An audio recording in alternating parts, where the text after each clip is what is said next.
All right, Vas. So we've been doing some whiteboard videos. Yeah. Or better put, you've been doing some whiteboard videos. What's our goal with those?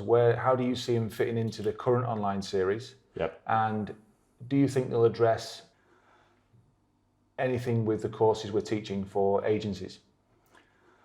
Well, I think there's a couple of parts to it. What I found was that the more often I'm running different levels of courses, some of the things, they're kind of common to every course. If you're going to talk about buoyancy control, you're going to talk about propulsion techniques. So there was a lot of common stuff, which I thought that if we can apply the same techniques that we're using in the current online series, where you want people to be better prepared when they come, if they've already had a run through of some more detail of the concepts that we're going to cover anyway, they can come better prepared. So where I'd spent time giving those same lessons on, let's say, the mobile classroom, which let's say is the dive site, back of the truck, whatever that's going to be.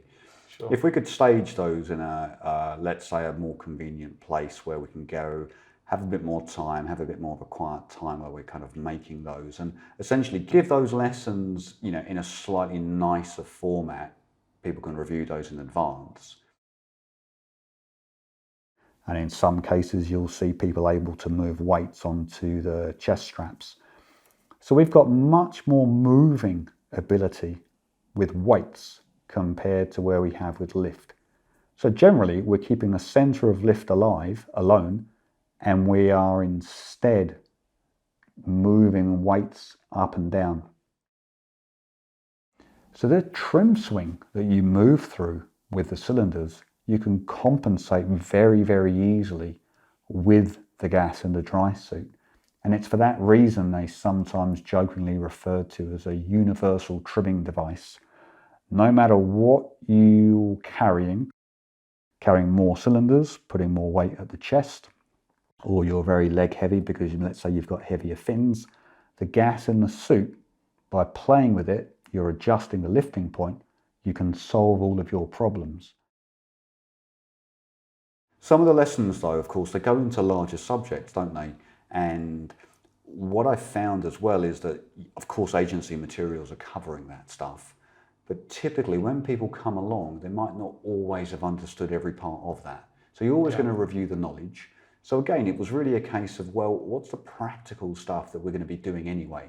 So, let's say we go and make one of the wreck dives that's available, and we ask the student what their best mix is going to be for that dive. Well, that's me testing what they've learned, essentially. So, well, let's give a bit of that test in advance. Let's give them a flavour of what we're expecting them to do, so they can kind of get their head ready for that. They can orientate themselves. So, it's not strictly about teaching a water technique. It's not about teaching you how to dive. It's really about bringing a little bit more of the science, bringing a little bit more of the dive theory into it, and really just kind of, I wouldn't say completing the training, because there's so much more that we're adding anyway every year, but it was just really about bringing another slant to that training. But it was about being more prepared, having better people turning up better prepared, saving time on land so we can actually get on and do more stuff in the water. And especially important in countries like this, in Gozo, in Malta, right, where it's super hot outside. You've got to find that place in the shade. Yes. And it's useful, these little whiteboard lessons.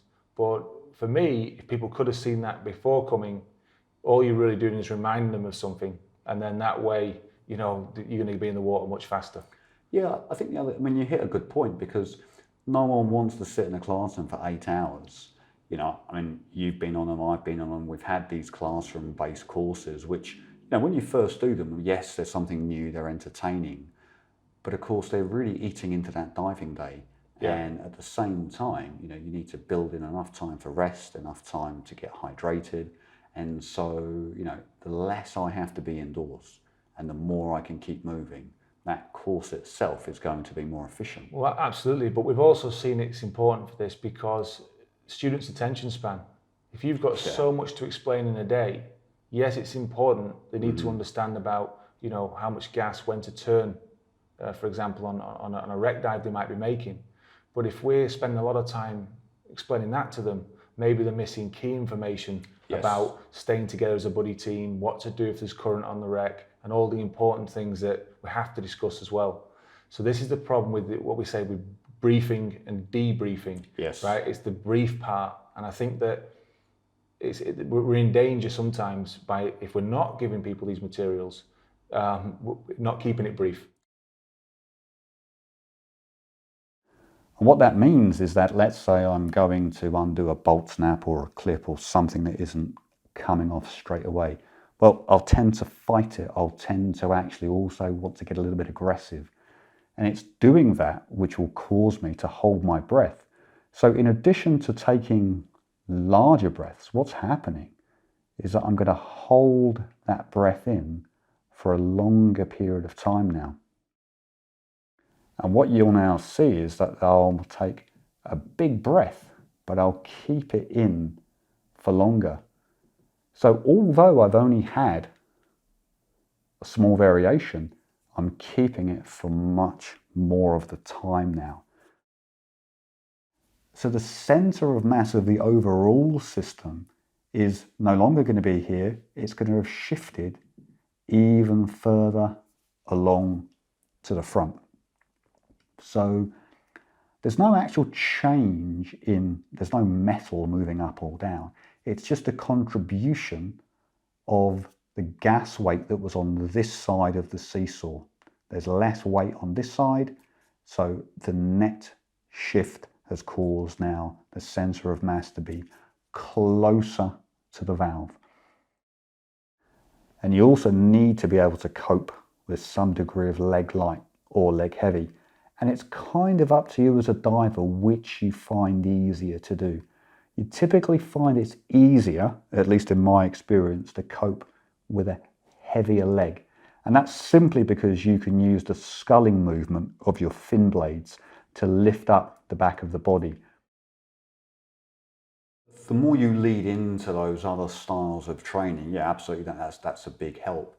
But I think also when you get students that are coming for, they're in an earlier part, let's say, of their kind of diving, and they're not really used to the ideas of advanced buoyancy, how to trim themselves correctly, you know, where to position weights on the harness, let's say. These ideas are quite new for them. Yeah. And you end up spending a reasonable amount of time having to get them to understand the idea. And while it might be for, say, a side mount experience day, you would do the work for them. You would set everything up, you would put the stuff where you know it to be.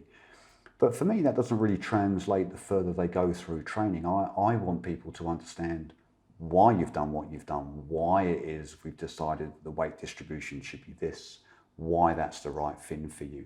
So I want to take myself almost out of that picture. I don't want to do the work for them at that point. They need to understand it, because when they go somewhere else, well, they need to know I'm changing from an aluminium tank to a steel tank, or fresh water to salt water. And when they talk about, what's an appropriate fin, for example, they need to have that information. And I think that really comes out from the understanding of a little bit the engineering of the diving, rather than just this will always work no matter where you go.